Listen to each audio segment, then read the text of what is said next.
Hurricane season is underway. Are you ready? Here and Now reporter Joanne Magley has more on how to prepare, even on a budget.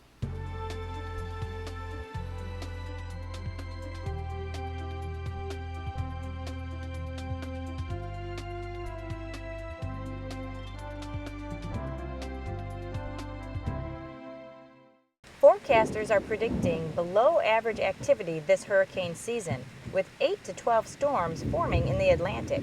Last year, there were 20. And while a below average season is good news, emergency management officials are advising residents to be prepared. The best example of an El Nino year small season was in 1992. There were 7 storms, and Hurricane Andrew hit South Florida and has still to this day remains the #2 most costly disaster that we've had. So all it takes is one to ruin your day, and so whether they're forecasting 20 or they're forecasting 5, we have to go through the same drill of making sure that our families are prepared. Charlie Craig is the Director of Emergency Management for Volusia County. He and his staff make sure the county is prepared to respond to and recover from emergencies. He is urging everyone to have a plan. And when we say a plan, what we're saying is know if you need to leave, know what kind of terrain you're on, if you're in a low-lying or a flood-prone area, or if you're in a manufactured home or you're in a home that you just would not feel safe in strong winds, then you need to know where you're going to go. Are you going to go to friends or relatives? Are you going to go to a hotel? Are you going to take advantage of public shelter? What is your plan? And then part of that plan should be notifying relatives, telling people where you're going to go, so that they understand if they try to get a hold of you, how they can do so. Part of your plan includes creating a disaster kit. Seek shelter indoors until the storm passes. One of the most important supplies in a disaster kit is a weather radio. That way, when the power goes out, you can stay informed of the weather. When it comes to water and food, Craig says plan on stocking up for 5 to 7 days. One of the reasons that we have encouraged people to be self-sustaining for 5 to 7 days is that we've been through about 4 years of recession. And these recessionary times have resulted in a shrinking, if you will, of government services.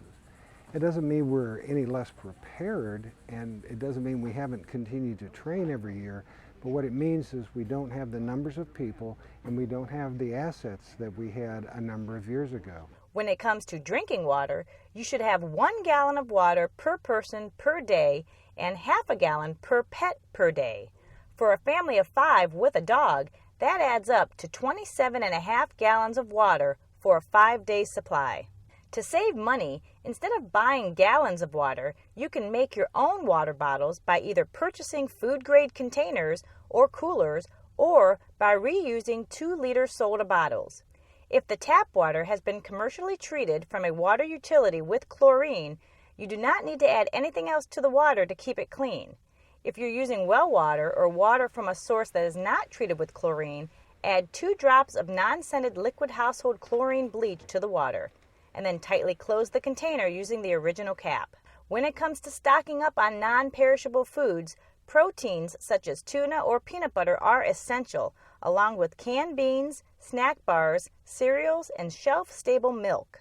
Don't forget the batteries, or things such as hurricane shutters or plywood to protect the windows, and tarps for use after the storm. And you don't need to buy the items for your kit all at once. Make a few extra purchases during regular grocery shopping. One thing you definitely can't afford is to not be ready. For Volusia Here and Now, I'm Joanne Magley. Volusia County's Emergency Management Division offers a number of ways people can be notified in case of an emergency. The newest being through social media outlets, Facebook and Twitter, and you can also be notified by email or telephone. To sign up, just go to volusia.org/emergency and click on Emergency Alerts.